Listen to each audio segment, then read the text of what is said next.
¿Qué tal? ¿Cómo están? Vamos a abrir ahora lo que es la unidad de traumatología o todo lo que es trauma. Entonces vamos a empezar hablando de qué es realmente o cuál es la definición de trauma. Según Maddox, la definición de trauma es cualquier estímulo externo que va a causar alguna lesión estructural, anatómica o fisiológica al cuerpo. Generalmente los pacientes que sufren trauma son pacientes sanos en los cuales hay una injuria que causa pues ciertos cambios dentro pues o ciertas lesiones dentro del cuerpo. Entonces, para establecer pues la nomenclatura, el trauma puede dividirse en trauma localizado, que es como el trauma de tórax, trauma craneoencefálico, fracturas, lesiones erosivas, hasta lo que es el politraumatismo, eh, donde hay más de un sistema involucrado dentro de la injuria que causó el trauma. Hay mucha gente que a todo paciente que tiene, digamos, diferentes lesiones o raspones dentro del cuerpo le van a paciente politraumatizado. Eso no es un paciente politraumatizado. Un paciente que tiene, si solo por ejemplo el sistema tegumentario, o sea, solo la piel es la que tiene erosiones, es simplemente un sistema el que está afectado, y a eso no es un politraumatismo. O sea, eso realmente sería escoriaciones en piel. O, por ejemplo, alguien que tenga únicamente un trauma de cráneo es paciente con trauma craneoencefálico, y ya lo divide uno dependiendo del trauma que tenga.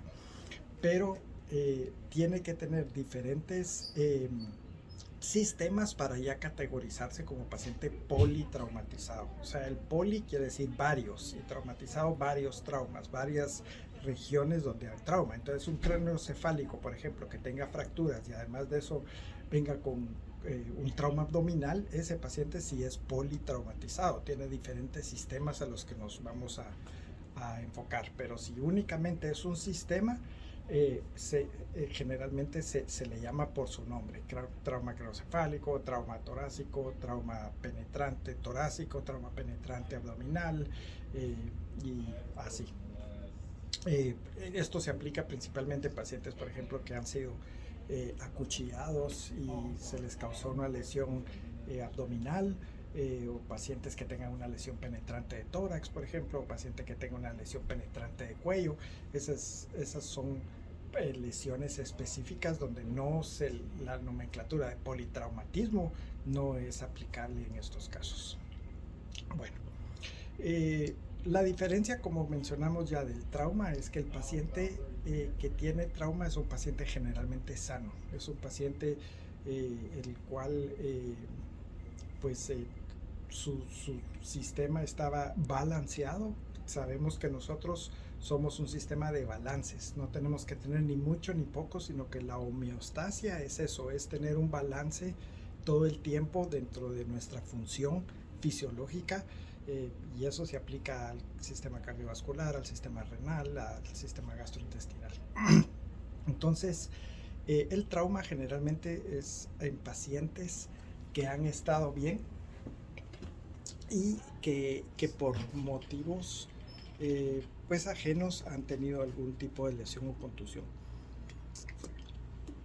Entonces,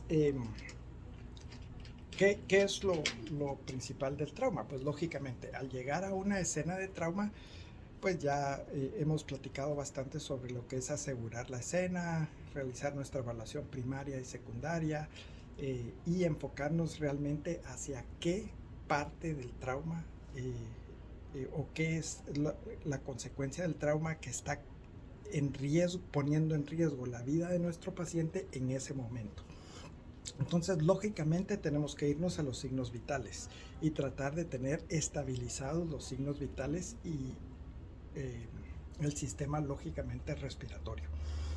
Entonces, esa va a ser nuestra principal enfoque, aunque el paciente tenga fracturas, aunque el paciente pues tenga alguna lesión que hay que vendar o algo. Nuestra prioridad siempre es la estabilización de los signos vitales. Por eso es que hago yo a veces la crítica de que dicen paciente baleado en tórax y abdomen, los paramédicos lo estabilizaron y lo llevaron a la emergencia, pero ese paciente falleció. El paciente no iba estabilizado. Estabilizado es que los signos vitales van a llegar a niveles normales. Eso es la estabilización de un paciente. No es ponerle vendas y un suero y eso ya lo estabilizó. Eso no es estabilizar. Pues ahí puede decir uno, se trabajó al paciente, pero a pesar de eso el paciente inestablemente llegó a la emergencia donde falleció. Eso es lo correcto que uno tiene que decir, porque si uno menciona que los paramédicos lo estabilizaron no es lo mismo a trabajaron al paciente. Estabilizaron es que llevaron los signos vitales a niveles normales. Eso es la estabilización de un paciente. Entonces, en un paciente con trauma, ¿qué es lo que vamos a utilizar? Generalmente, pues de las cosas que utilizamos, pues ver que el paciente, la volemia esté conservada, recuperar la volemia en ese paciente, ver que el paciente tenga una función cardíaca adecuada o que el corazón esté bombeando adecuadamente y que el paciente pueda respirar por sí mismo o pueda oxigenarse. Esas son nuestras prioridades. Ya después de eso, que estabilizamos realmente al paciente, ya procedemos al vendaje de las heridas, al control de pues limpieza, asepsia, antisepsia, fijación de las fracturas y fijación de ciertas lesiones. Por supuesto que para trasladar al paciente tenemos que tenerlo ya fijado y estabilizado si es posible. Si no es posible estabilizarlo, por lo menos iniciar los procesos, ya sea intubación orotraqueal, por colocar 1, 2, 3 vías, las que sean necesarias. Si no se puede canalizar al paciente por una vía convencional, colocarle, pues si se está entrenado, una vía central, y si no, pues una osteoclisis o algo para poder llevar al paciente lo más compensado posible a la emergencia. Aquí hablamos de compensación o descompensación. Entonces, como les digo, en un trauma y principalmente en un politraumatismo, nuestra prioridad va a ser eso, el tratar de llevar al paciente lo más compensado posible. Y si llegamos a una compensación adecuada, ahí sí hablamos de estabilización del paciente. Pero no podemos decir, paciente fue trasladado estable, los paramédicos estabilizaron al paciente y falleció a la entrada de la emergencia. Ese paciente lógicamente no iba estabilizado, ese paciente no iba estable. Entonces hay que a veces tener mucho cuidado con la nomenclatura que uno maneja porque pues es fácil caer en errores. Entonces continuando con la clase, entonces la estabilización de un paciente es todo paciente en el cual pues como ya mencionamos, vamos a tratar de llevar los signos vitales hacia lo más normal que podamos. En pacientes politraumatizados, lógicamente, tenemos que evaluar muy bien si el paciente tiene algún tipo de shock. El shock es cuando el corazón no es capaz de mantener una volemia adecuada y, lógicamente, tampoco la vasoconstricción que el paciente tiene.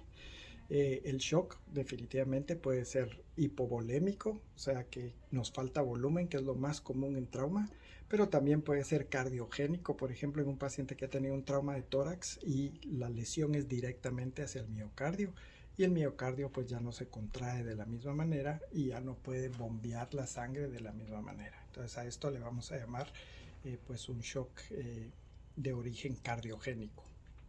Por supuesto que hay otros tipos de shocks, el shock anafiláctico, puede haber un shock séptico, algunos otros tipos de shock, pero generalmente en el trauma es un shock hipovolémico.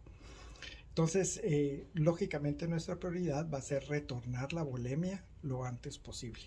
Por supuesto que si tenemos una herida arterial que nos está descompensando al paciente y eso va a ser una prioridad de controlar en ese momento para evitar que la volemia siga cayendo y tratar de recuperar la volemia.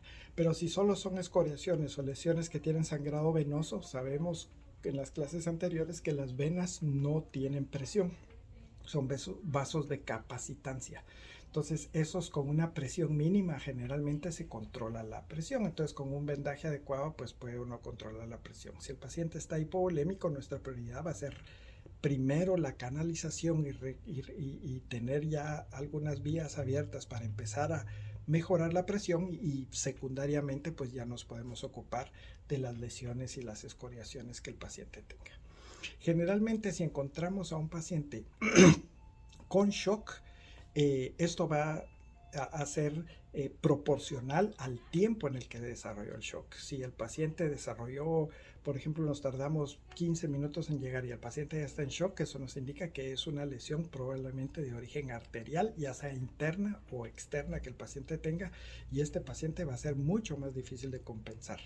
En cambio, si el shock se instaló en el estado de horas, por ejemplo, un paciente, hablemos de que tuvo una lesión, se cayó una avioneta y tardamos un día en encontrarlo y el paciente pues desarrolló el shock y lo encontramos todavía vivo, pero todavía choqueado, pues sabemos de que el shock tardó mucho más tiempo en instalarse y a veces eso puede ser un poco más fácil, el ser agresivos en líquidos y poder compensar al paciente más rápidamente. Pero lógicamente la instalación y el tiempo de instalación y por supuesto algunos factores contribuyentes, por ejemplo en este paciente de la avioneta puede también estar contribuyendo el shock térmico, por ejemplo, que tenga hipotermia el paciente, que tenga algunos otros efectos en los cuales se está contribuyendo a que pues la volemia también esté disminuida, por ejemplo el no haber hidratado durante tanto tiempo y el tener algunas otras lesiones. Entonces todo esto puede ser contribuyente a que el shock pues va a ser más difícil de la estabilización. Cosas que debemos ver también en pacientes politraumatizados es ver que la vía aérea esté permeable y que tengamos un buen acceso a la vía aérea durante todo nuestro transporte, principalmente en paciente politraumatizado, porque sabemos que el paciente primero va a tener un fallo ventilatorio y posterior a eso nos va a hacer el paro cardiorrespiratorio.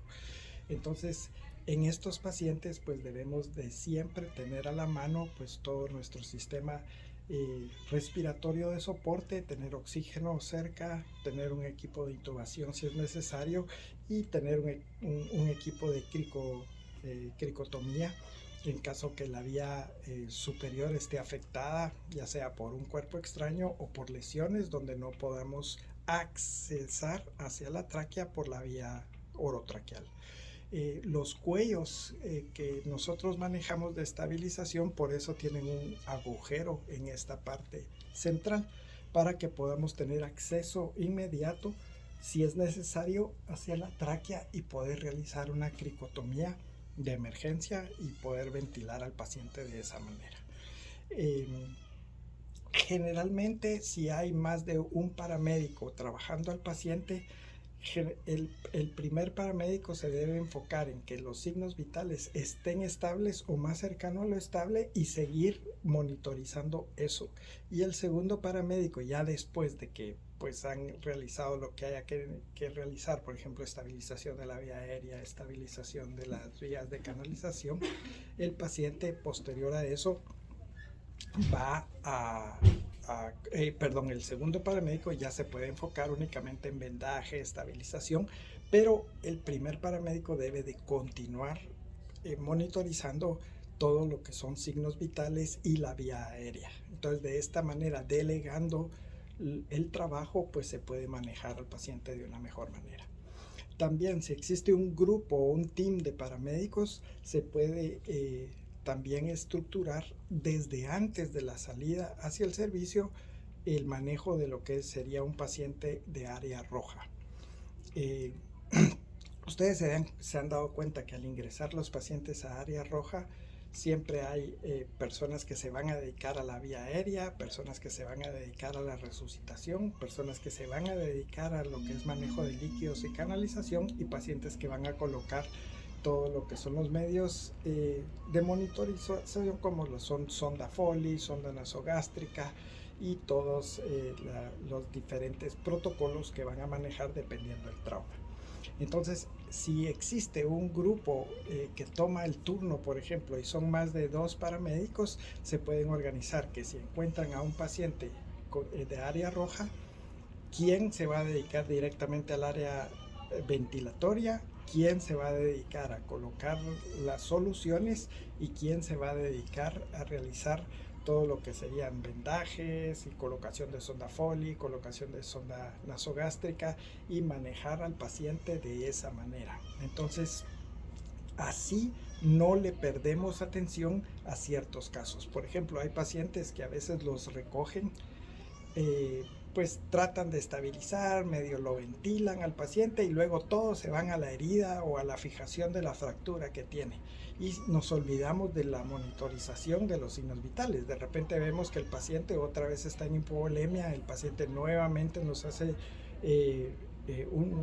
signos de shock y el paciente puede incluso fallecer, y eso es por una mala monitorización que nosotros tengamos. Por supuesto, no todos los pacientes que tengamos una buena monitorización van a llegar estables, pero por lo menos vamos a darnos cuenta cómo el paciente está fluctuando y realmente la velocidad en la que tenemos que llegar al centro asistencial, porque lógicamente sabemos de que el trasladar a un paciente en una ambulancia lleva un riesgo tanto para la gente, para el ciudadano común que tiene que darle vía a esta unidad de emergencia, como para el paciente y los elementos que van dentro de ella.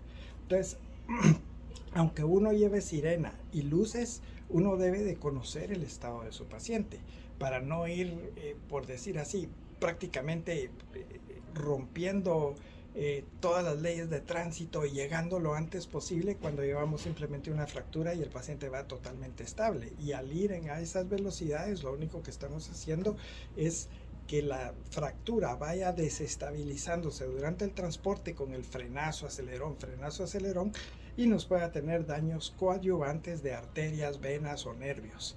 Y ahí la culpa realmente es del equipo de traslado que hizo este traslado al paciente. Entonces, muchas veces la sirena y las luces nos sirven para que los carros con anterioridad se muevan, pero eso no quiere decir que tenemos que ir a toda velocidad todo el tiempo. Podemos llevar una velocidad moderada e ir haciendo frenazos dentro de los stops y luces rojas con pues cierta estabilidad para evitar esos abruptos movimientos y que el paciente, pues que tenga un coágulo, por ejemplo, el coágulo se desplace y vuelva nuevamente a entrar en una hemorragia, principalmente en pacientes con heridas abdominales, donde muchas veces se puede contener la hemorragia, pero con esos movimientos abruptos podemos reiniciar nuevamente un sangrado peritoneal y causar que el paciente pues caiga nuevamente en shock. Entonces, esto es muy importante conocer para el traslado a los pacientes. Como les digo, nosotros somos conductores de ambulancias, no de carros de carrera. Entonces debemos de conocer también cuál es el mejor traslado y la velocidad y la continuidad de la velocidad en un paciente traumático, en un paciente fracturado o en un paciente en los cuales va con un paro cardiorrespiratorio. Todo esto es muy, muy importante en el traslado de los pacientes. Dentro del trauma, pues lógicamente hay ciertos cambios fisiológicos también. O sea, lógicamente, ¿por qué ponemos una sonda Foley, por ejemplo? Porque es una forma de monitorizar la volemia que tiene el paciente. Un paciente que va hipovolémico o hipotenso no va a producir la misma cantidad de orina o va a producir orina muy concentrada a un paciente que va bien hidratado. Estos ya son métodos de monitoreo principalmente que se hacen en intensivo o se hacen dentro de una observación en lo que se decide si el paciente va a pasar a sala de operaciones o no. Entonces, realmente la sonda Foley o la sonda nasogástrica en dado momento se ponen hasta el final, ya que uno ha logrado estabilizar al paciente. ¿Por qué colocamos una sonda nasogástrica? Por ejemplo, en paciente con herida, con trauma abdominal. Esto es con el afán de que muchas veces cuando el paciente está hipovolémico va a tender a... El primer sistema que se va a paralizar es el sistema gastrointestinal, porque lógicamente el cuerpo en estado de emergencia lo que menos quiere en ese momento es comer, sino que mantener estables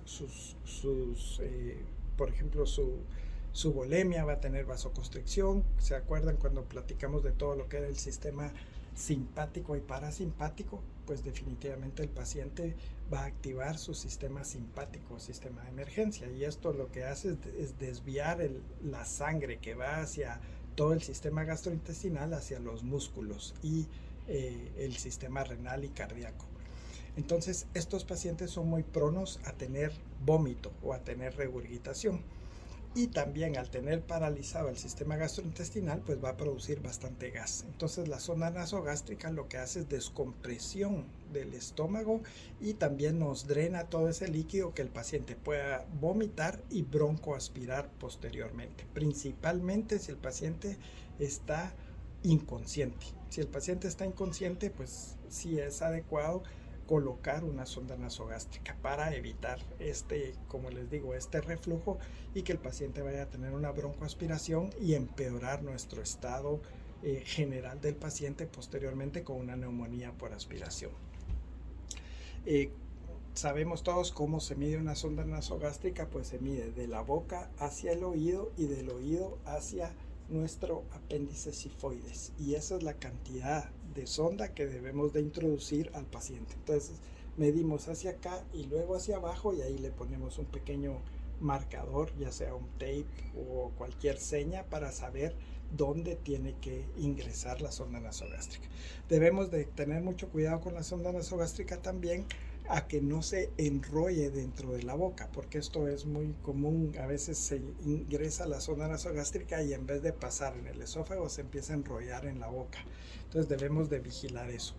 Y si tenemos un paciente intubado, generalmente el mismo tubo dentro de la tráquea va a hacer de que la sonda muchas veces pues sea más fácil que pase hacia la vía esofágica. Cuando no tenemos al paciente intubado, pues el paciente nos va a toser en el momento en que la punta de la sonda toque la orofaringe, y nos puede hacer también vomitar al paciente. Entonces debemos de decirle al paciente que trague si está consciente, y al tragar sabemos que la sonda se va a ir directamente hacia el área esofágica.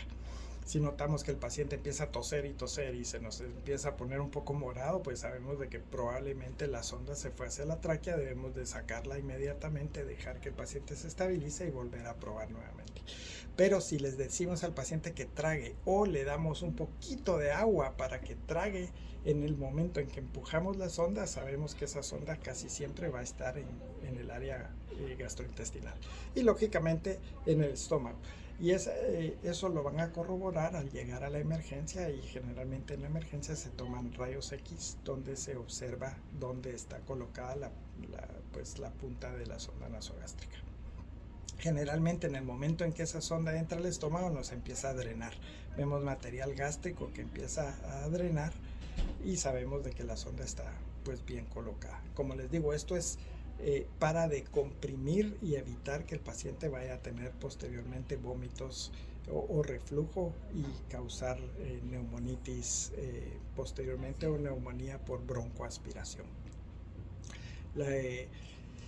Las vías que vamos a colocar en un paciente, pues definitivamente tenemos vías distales o periféricas, que es todo lo que son en extremidades, eso es considerado vía periférica, y las vías centrales, que son vías que se van a poner donde la punta del catéter generalmente va a llegar a cualquiera de las vena cava superior o vena cava inferior, o dentro del tórax. Ya media vez la punta del catéter está dentro del tórax, es considerado una vía central porque ya está muy cerca del corazón. ¿Por qué colocamos vías centrales? Bueno, lógicamente, si no tenemos acceso vascular periférico, pues definitivamente vamos a buscar una vía central para la administración de líquidos. Las vías centrales pueden ser accesos por vías de las yugulares, por vías subclavias o por la vía femoral. Lógicamente la femoral pues todavía está abdominal, pero si avanzamos un catéter por la vía femoral podemos llegar a tenerlo central, aunque generalmente la vía femoral no es tan utilizada como las vías subclavias o carótidas, porque es mucho más fácil tener un catéter que va a estar dentro del tórax. ¿Por qué queremos tener una vía central además de la administración de líquidos, porque la vía central o intratorácica nos va a indicar lo que es la presión venosa central. Entonces la presión venosa central es, por ejemplo, cuando ponemos un medidor de agua a la misma altura de la aurícula derecha, y en esa escala de medidor de agua nos da cuánto de líquido tenemos dentro del área venosa, y eso nos indica o nos da una condición de cuánto más o menos el paciente necesita de líquido, o si todavía, como les mencioné, la vena son vasos de capacitancia, y entonces podemos todavía aumentar la cantidad de líquido si vemos que la presión venosa central está disminuida. Entonces es un método indirecto para saber qué tan bien hidratado está el paciente. Y para medir la presión venosa central muchas veces no necesitamos de máquinas o aparatos que nos ayuden a medirlo, como por ejemplo el Swan-Ganz, que es el catéter que va arterial hacia la aorta, sino que este tipo de catéteres pues únicamente, el catéter de Swan-Ganz, que es el que flotamos a nivel del ventrículo,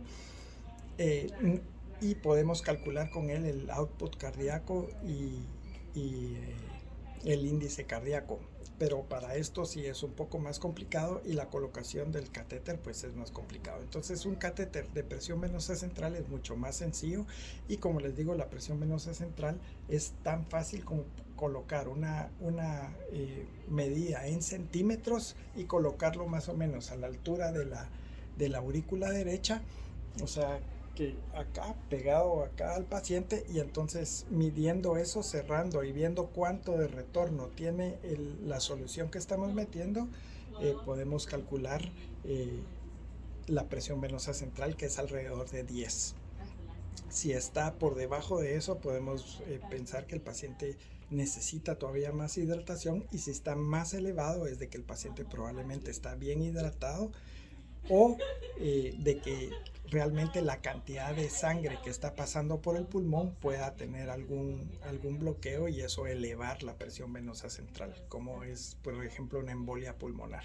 Pero esto ya son condiciones un poco más delicadas o de monitoreo que uno realiza en intensivo, pero es solo para conocimiento general. Entonces, por eso es que es importante el catéter central, porque no solo nos va a servir para la administración de líquidos, sino que también nos va a servir para monitoreo y el acceso también mucho más directo de fármacos.